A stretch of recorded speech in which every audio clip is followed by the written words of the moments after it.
This is Sridhar Kadari, senior journalist, managing editor, media news. Telangana విద్యారంగానికి ఆయన అందించిన సేవలు ఎంత ఆనందాన్ని, సంతోషాన్ని ఇస్తున్నాయి అనేది మనం కాలియేటెడ్ ఎడ్యుకేషన్ జాయింట్ డైరెక్టర్ యాదగిరి గారు ఉన్నారు, ఆయన మాటల్లో విందాం.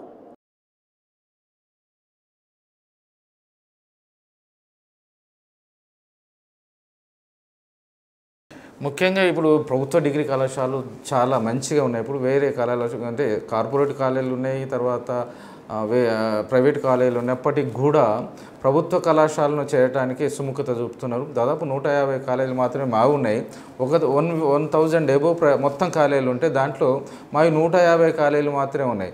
ఈ 150 కాలేజీలలో మేము 25% షేర్ మాదే. 1000 కాలేజీలు ఉంటే 150 కాలేజీలే టోటల్ స్ట్రెంత్లో 6 లక్షల స్ట్రెంత్లో 1,50,000 మాదే ఉన్నది. కాబట్టి తప్పనిసరిగా మా కాలేజీలు మంచి స్ట్రెంత్తోనే ఉన్నాయి. న్యాక్ అక్రిడేషన్లో బ్రహ్మాండమైనటువంటి గుర్తింపు దొరికింది. తర్వాత కాలేజీలన్నిటిని కూడా అటానమస్ తీసుకుపోవడానికి కూడా మేము ప్రయత్నం చేసినాం. చాలా కాలేజీలను విజిట్ చేసినాం, వాళ్ళని ప్రోత్సహించినాం.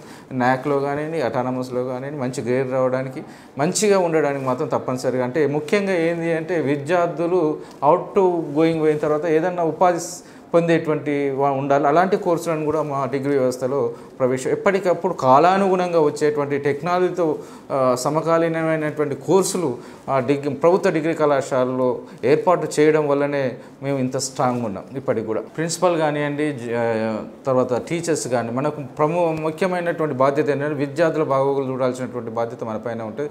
విద్యార్థులు ఎంత ఎదిగితే మనం కూడా అంతే ఎదిగినట్టుగా భావించాలి. కాబట్టి తప్పనిసరిగా ప్రిన్సిపాల్స్, మరి మా ప్రభుత్వ వ్యవస్థలో ఉన్నటువంటి డిగ్రీ కాలేజీలో పనిచేసేటువంటి ప్రిన్సిపాల్స్ కానివ్వండి, లెక్చరర్స్ కానీ చాలా బాగా పనిచేస్తున్నారు, కష్టపడుతున్నారు, మంచి రిజల్ట్ వస్తుంది.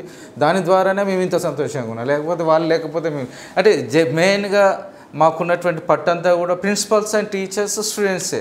ప్రైమరీ డ్యూటీ వాళ్ళదే. కాబట్టి అక్కడి నుంచి అది స్ట్రాంగ్ ఉంటే మేము స్ట్రాంగ్ ఉంటాం. చాలామంది అనుకుంటారు కమిషనరేట్ బలపడాలి అంటే కింది వ్యవస్థలో బలం ఎక్కువ ఉండాలి. అంటే కాలేజీలు పటిష్టంగా ఉన్నప్పుడు కమిషనరేట్ వ్యవస్థ కూడా పటిష్టంగా ఉంటుంది. వాళ్ళ కోసమే మేము పనిచేయాలి, లేకపోతే పని అక్కర్లేదు. ఇప్పుడు ఉన్నటువంటి పరిస్థితుల్లో టెక్నాలజీని విద్యార్థులు ముఖ్యంగా టెక్నాలజీని అలవర్చుకొని ఏదైనా అన్ని కోర్సులు మంచివే. ఆ కోర్సుల ద్వారా వెళ్ళి వాళ్ళకు ఉన్నటువంటి పరిజ్ఞానం విద్యార్థులు దాన్ని మంచిగా చదువుకొని అంటే టీచర్స్ ఇచ్చినటువంటి జ్ఞానాన్ని పొంది తర్వాత ప్రముఖమైనటువంటి స్థానాలకు చేరుకుంటే చాలా మంచిగా ఉంటుంది అని చెప్పి నా యొక్క ఉద్దేశం.